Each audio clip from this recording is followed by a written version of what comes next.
अभी दरगाह शरीफ के लिए माला हिंदू भी आते हैं, मुसलमान भी आते हैं, सिख भी जाते हैं, ईसाई भी आते हैं, प्रधानमंत्री भी चादर बेचते हैं, गृह मंत्री चादर बेचते हैं, मुख्यमंत्री बेचते हैं। आरएसएस जो है उसका तो जो अंग्रेजों के ज़माने से ही काम है देश को खंडित करना। ये वही केजरीवाल है जो इतना अच्छा पानी देते हैं लोगों को, जो पूरी दिल्ली बीमार पड़ी है।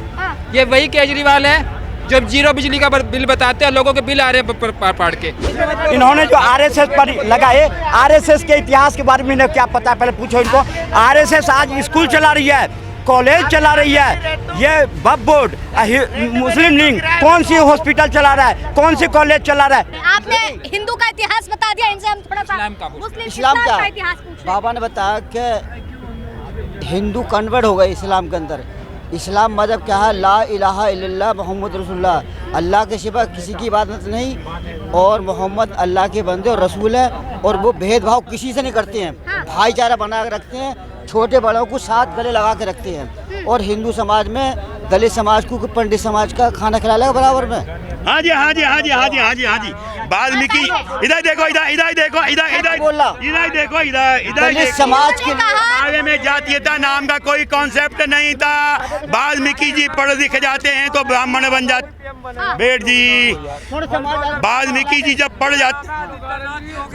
वाल्मीकि जी जब पढ़ लिख जाते हैं तो ब्राह्मण बन जाते हैं, ब्राह्मण भी उनके पांव छूने लग जाते हैं। अम्बेडकर जी जब पढ़ लिख करके ब्राह्मण बन जाते हैं तो उनकी ब्राह्मण में शादी होती है। उनकी माँ बहनें जब बेटियां एक मिनट जब उनकी बहनें पढ़ लिख करके ब्राह्मण बन जाते, क्योंकि जो पढ़ा लिखा ज्ञानी है वो ब्राह्मण है, चाहे वो दलित का बेटा हो, चाहे वो नाई का बेटा हो, चाहे वो धोबी का बेटा हो, चाहे वो चमाय का बेटा हो। और जो ब्राह्मण एक मिनट जो ब्राह्मण मुस्लिम ईमान धर्म, आपको पता है कि ईमान धर्म क्या होती है? इनकी समझ हो गया। आपने सवाल नहीं से पूछा था, आपने सवाल नहीं से पूछा था कि आप मेरे से ज़्यादा बड़े हो, आपने पूछा था ना कि मुस्लिम ईमान धर्म क्या है। उस चीज़ को आप जानो और उसके बाद में परखो।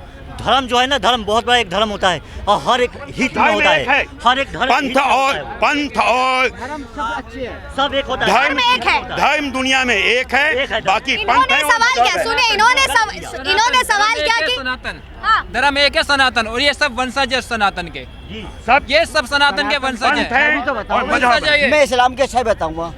जैसे आप मेरी बेटी के समान है, तो मेरी बेटी के समान है। हमारे मजहब में दूसरे की बीवी को गलत नजर। देखिए सब सवाल ये भी, एक मिनट रुके। सवाल ये भी है जब संभल में मस्जिद के सर्वे के लिए, शाहजहां मस्जिद के सर्वे के लिए जाते तो पत्थरबाज क्यों वहाँ पर? पत्थर नहीं मारे थे, सुनो बताऊंगा ना। तो वहाँ पे मस्जिद की कमेटी को नोटिस दिया गया, ना मस्जिद की कमेटी को कोई इत्तला दी गई। कोर्ट के आदेश थे। आदेश है, पहले चस्पाया गया है। आप बाबा जब कोई सर्वे होता है ना तो वहाँ पे कमेटी के लिए नोटिस भेजा जाता है, नोटिस भेजा जाता है। क्या इसका सर्वे होगा? सर्वे होगा तो आदेश देना बंद कर दिया। मतलब कोर्ट से आदेश आया और वहाँ पर टीम पहुँच गई, ना तो कोई नोटिस देगा कमेटी के लिए, तो कमेटी ऐलान कर देती कि फला तारीख में इसका सर्वे है। भाई ये मंदिर है या मस्जिद है? और तो इस्लाम की बात बताऊं, ये बाबा चलेगा ना तो बात को सुनो। इस्लाम भाईचारा सिखाता है। हमारे मजहब में दूसरे की बेटी को देखना हराम, गलत नज़र से, प्याज खाना हराम, शराब पीना हराम, सूद खाना हराम, किसी का माल मारना हराम, और भाईचारा बना कर रखना, ये हमारा मजहब है। और इसी वजह से छोटी छोटी जातियाँ कन्वर्ट हो गए। भाई इसी हिंदुस्तान से भाईचारा लग रहा है, मौजूद है अभी आज हमारे लिए। हम भाईचारा मौजूद है। भाई हमारे क्या हिंदू समाज है जो भाईचारा नहीं चाहता है? आपका कहने हिंदू का समाज भी भाईचारा चाहता है। हाँ।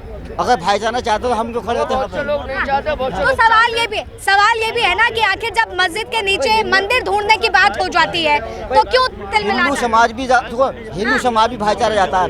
अभी दरगाह शरीफ के लिए माला हिंदू भी आते हैं, मुसलमान भी आते हैं, सिख भी जाते हैं, ईसाई भी आते हैं, प्रधानमंत्री भी चादर बेचते हैं, गृह मंत्री चादर बेचते हैं, मुख्यमंत्री बेचते हैं, दुनिया के कलाकार भी चादर। कौन है जो मस्जिद के नीचे मंदिर ढूंढने का प्रयास कर रहे हैं? वो जो बीजेपी वाले हैं, बीजेपी वाले जी, जो देश की एकता और अखंडता को खंडित करना चाहते हैं नेता, वैसे तो सुप्रीम कोर्ट के आदेश से अयोध्या में मस्जिद बनी वर्ल्ड लेवल की 5 एकड़ ज़मीन में बन रही है। वो क्यों बन रही है? इसीलिए सुप्रीम कोर्ट ने आदेश किया कि दोनों हिंदू मुस्लिम प्रेम भाव से रहे, वरना अयोध्या में मस्जिद नहीं बनती। सब प्रेम से रहना चाहते हैं, नेता ही लड़ाना चाहते हैं, धर्म की राजनीति करना चाहते हैं। तो क्या जनता बढ़ जाएगी? नहीं, जनता बिल्कुल नहीं बटेगी। जनता इन नेताओं की असलियत जान चुकी है और हर समय यही होता है चुनाव में कि धर्म के नाम पे लड़ाओ, और उसके अलावा कोई भी नहीं है, केवल धर्म के नाम पे लड़ाया जा रहा है। बहराइच में जो हुआ, संभल में जो हुआ और अजमेर का मुद्दा उठ रहा है। सुनिए, सब राजनीति है, इनको केवल धर्म के नाम की राजनीति करना है और कुछ भी नहीं। इसके अलावा क्या और कुछ भी नहीं है। सब हर समय नए नई बातें निकल कर आती रहेगी, लोगों को लड़ाते रहेंगे। आरएसएस जो है उसका तो जो अंग्रेजों के जमाने से ही काम है देश को खंडित करना। आप कह रहे हैं आरएसएस का काम है खंडित करना? हाँ, बिल्कुल केवल बगीचे में ही करना, बगीचे में ही लड़ाना और हिंदू मुसलमानों के पीछे लड़ाने की भावना लगाना, कोई देश प्रेम की भावना नहीं जगाना। अगर आपने टीवी देखी होगी, 1 मिनट रुकिएगा, टीवी देखी हो या वीडियो सुना हो, आज से ठीक 2 साल पहले का वीडियो एक वायरल है मोहन भागवत का, जिसमें वो ये बात कह रहे हैं कि हर मस्जिद के नीचे मंदिर नहीं ढूंढना चाहिए, और आप कह रहे हैं कि आरएसएस वाले जो है लड़वाने का काम करते हैं। देखिए, देश की एकता और अखंडता कायम रहे, जो हो चुका वो हो चुका, वरना सुप्रीम कोर्ट अयोध्या में मस्जिद क्यों बनाती? सबसे बड़ा सवाल ये, अयोध्या में तो ऐसी जगह है कि सबको मालूम है मुसलमान वहाँ से आए, जो भी तोड़ा और उन्होंने बनाया, वरना तो उनका एक इंच जगह भी उनकी नहीं है। पर सुप्रीम कोर्ट ने आदेश क्यों दिया कि जो जैसा भी स्थिति है सब प्रेम से रहें, मुसलमान यहीं रहेंगे, कोई बाहर नहीं जाएगा, सब प्रेम से रहेंगे, कोई ताकत नहीं कर सकती है। सारे जितने भी नेता हैं सब भीख मांगने सऊदी अरब में जाते हैं कटोरा लेके।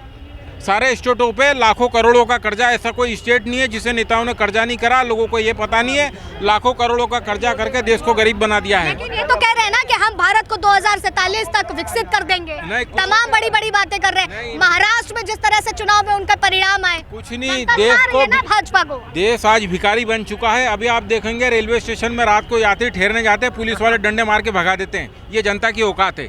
टिकट होने के बावजूद रात को भगा दिया सबको। कहाँ जनता के लिए जगह है? ऐसी पार्टी है जो वाकई देश को बदल सकती है अगर भाजपा कटोरा। दिल्ली में केवल केजरीवाल जी हैं जो सबका विकास करना चाहते हैं, वही देश को बना सकते हैं। पढ़े लिखे हैं, समझदार हैं, वो धर्म के नाम पे लोगों को नहीं लड़ा रहे। वो शिक्षा, स्वास्थ्य, मेडिकल, जितनी भी सुविधा है सब जनता को देना चाह रहे हैं। ये वही केजरीवाल है जो इतना अच्छा पानी देते हैं लोगों को, तो पूरी दिल्ली बीमार पड़ी है। ये वही केजरीवाल है जो 0 बिजली का बिल बताते हैं, लोगों के बिल आ रहे हैं पाड़ के। और जो वही केजरीवाल हैं जो फ्री में बस घुमा रहे हैं। और आज इनके मंत्री कैलाश गहलोत बीजेपी में शामिल हो गए जाके, जो जिन पर कहते हैं कि ये करप्टेड है, अब चुप बैठे हैं। ये केजरीवाल है जिन्होंने दिल्ली का सत्यानाश कर दिया। ऐसे लोगों को तो कहते हैं आंख में पट्टी बांध करके यहाँ आके खड़े होकर बयान दे रहे हैं। आज देश कहाँ जा रही है इनको कुछ पता नहीं। इनको सिर्फ पता कि क्या है तो केजरीवाल पे पता है, क्योंकि इनको एक के साथ एक फ्री मिलता था। ये है असलियत, एक के साथ एक। ये जो आज जो सुनो ये जो संघ पर में आरोप लगाए इन्होंने, जो इन्होंने जो आरएसएस पर लगाए, आरएसएस के इतिहास के बारे में इन्हें क्या पता है? पहले पूछो इनको। आरएसएस आज स्कूल चला रही है, कॉलेज चला रही है, ये वक्फ बोर्ड, मुस्लिम लीग कौन सी हॉस्पिटल चला रहा है, कौन सी कॉलेज चला रहा है? पहले पूछो इनसे। किसी भी को जब भी कोई चंद तो हिंदू को दर्क में डाला, जो खड़े होकर चुटिया पहन लगा करके और संघ पर और भारतीय जनता पार्टी पर आरोप लगा, जो सरकार को विश्व फॉलो कर रही है, जिस सरकार से विश्व डर रहा है, ऐसे को कहते कुछ कर ही नहीं रहा है।